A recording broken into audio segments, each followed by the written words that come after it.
Alright, so welcome to a new review. This is a review that I'm kind of a little late on, but it was when I was on my brief 2-year break from this channel that this figure came out, and I couldn't do anything about it then, or I didn't want to. So, this is a series that I've really been enjoying, and I figured I should talk about it for a little bit. This is the DC Collectibles, formerly DC Direct, animated series Batman. So, as I grew up in the 90s, a pretty big part of my childhood was obviously Batman the Animated Series. When I really got into it was when it rebranded itself as the New Batman Adventures, or Batman Gotham Knights, I think it was also referred to in some circles. But this is when I really became a Batman fan. It was around that 96, 97 area when they started rerunning old episodes and then started airing the new Batman Adventures. You know, I collected a lot of the old figures. You know, they're not great. I don't know where this guy's cape is. I've had him for so long. You know, the articulation isn't great. They look fine, but they're not great. And that is where these amazing DC Collectibles figures come in. This line has been a dream come true for me, and the only way it could get better is if they start to, I guess, enhance the line and make it, you know, Superman the Animated Series, Justice League, Batman Beyond. I would love that. I would love to see all those Justice League Unlimited Mattel toys, you know, redone by DC Collectibles or DC Direct, you know, an actual competent company. I think that would be really quite amazing. So, as he is the main character, the first figure I picked up was Batman. This is his iteration from the new Batman Adventures, the revamped version of the original show, which was done to make it more in the style of Superman the Animated Series, and also cut down production costs, because they were all very stylized. They all had less lines than their animated series counterparts. And for the most part, I liked the designs better in the new Batman Adventures, because I think they look better. Like, personally, this Batman that we're seeing right here is my favorite design of Batman outside of the comics. You know, my favorite Batman design will probably always be Batman Incorporated Batman. But outside of the comics, the new Batman Adventures Batman is, I think, really, really quite great.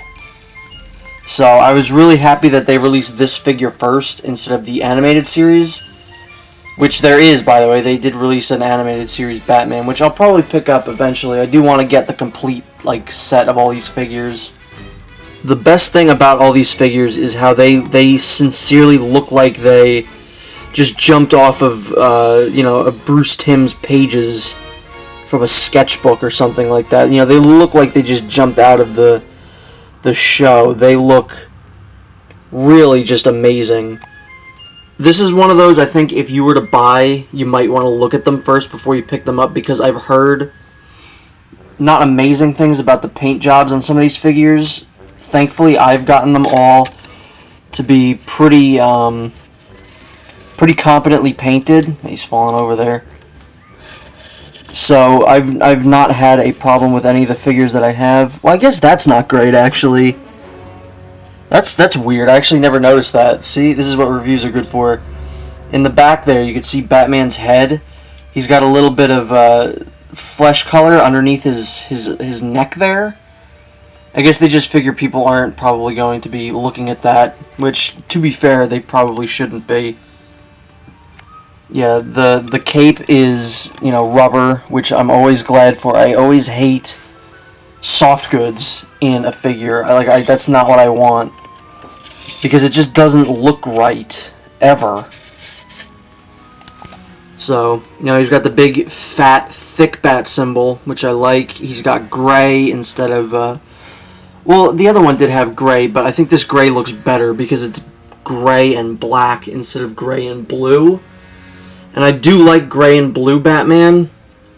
It has its place. You know, Jim Lee, I think, draws a really great blue and gray Batman, but, you know, The utility belt is a little bit more of a mustard color than just a straight up yellow. You got the gauntlets there. It's really great stuff. He's got his little underwear. One of the few complaints I have, and they literally got rid of this like immediately in the second series, was a lot of the joints are very, very noticeable, like those little rivets there. It doesn't look good when you're displaying a figure like this.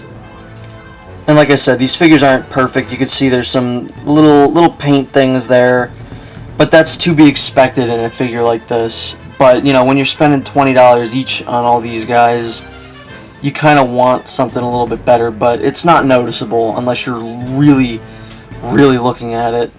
All these figures come with a lot of accessories. They're usually all episode specific.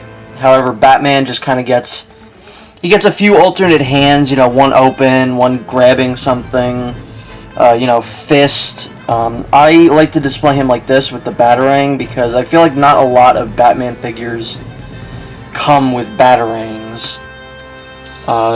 They also come with these guys here, which are these little stands. You can see it says the new Batman Adventures, and it says turnarounds. You got the little new Batman Adventure logo there with Batman, Nightwing, and Robin. And then you got the turnarounds of Batman here. Good little... I assume it's actual Bruce Timm artwork, but I don't know. One of the cooler accessories that this figure has is it has two capes, actually. One, the one that I usually display it with, allows for more articulation. It's a little more open. And then this one, which is closed, which I'll show in a second, all you really got to do is just pop the head off and then put the cape over it. So if we're talking like iconic looks for Batman, you'll probably want to display him like this. Because, you know, it's covering his shoulders, it's just kind of left enough room for the bat symbol. And this is most usually how he would look in the show. So you might want to, you know, get him like this, but it limits the articulation. You know, I like having him with the Batarang, and you can't lift up his arm. That's as far up as his arm will go. So that is, you know, why I wouldn't normally put him in this, even though I think it looks better. So before I end this, there's really just one more thing I'd like to say, and that is, this isn't a problem that I have with the line, because it's not the line's fault, although they probably could have done something other than these stands to fix it, is that when the show got revamped, and this is, I think, mostly a problem with the revamps, is Bruce Timm drew all of their feet super, super tiny. So in an action figure, it's really difficult to stand them up on their own because of how just tiny and narrow their feet are. I think the figure that has it the worst is Two-Face. Look at how tiny his feet are. Look at how narrow and small and tiny they are. Two-Face definitely has it the worst. So something to look out for that this first series was fairly notorious for was breakage.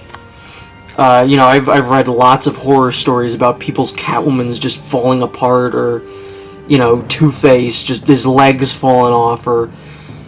I really don't have a problem with, like, the Batman, Two-Face, and Catwoman I have aren't really, you know, they haven't been affected or anything like that. They're fine. I think it's really just luck of the draw, honestly. So yeah, Batman I really haven't had any problems with. All his joints work perfectly fine. I feel like Batman's probably the sturdiest in the wave. So this is a really just quite great Batman figure, in my opinion. As someone who loves the animated series, the new Batman Adventures, and just the design overall, this figure and this line so far has been a dream come true, you know? What is going on? Sorry about that, I don't know what was going on there. The camera just wouldn't focus on anything. But this is a great figure. This is probably my second favorite Batman figure that I own. It's great. The design is great, articulation's great, and it's based on just such a great design of Batman, I think. The only Batman figure that I think is better is the original Arkham Asylum Batman, which has a better sculpt. Not as great articulation, but definitely a better sculpt. You know, this is back when it was DC Direct, not DC Collectibles. and I think they cared more about sculpt than articulation, because, like, look at that, that's a damn good Batman. Whereas this one, you could definitely tell, well, it's simplistic, obviously, it's more simplistic, the sculpt can't be as good, but the articulation's definitely better.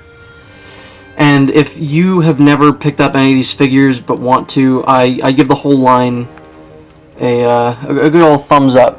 Gets a thumbs up from me. And yeah, maybe I'll do other reviews on this series. I probably won't do every single one. Maybe I'll just do characters that mean something to me, or figures that I think are particularly good, or maybe if there's a bad one in the bunch, I'll do that one. But still, next video I'll probably do is going to be Ocelot. I promised that last time, but it's probably true this time. Bye!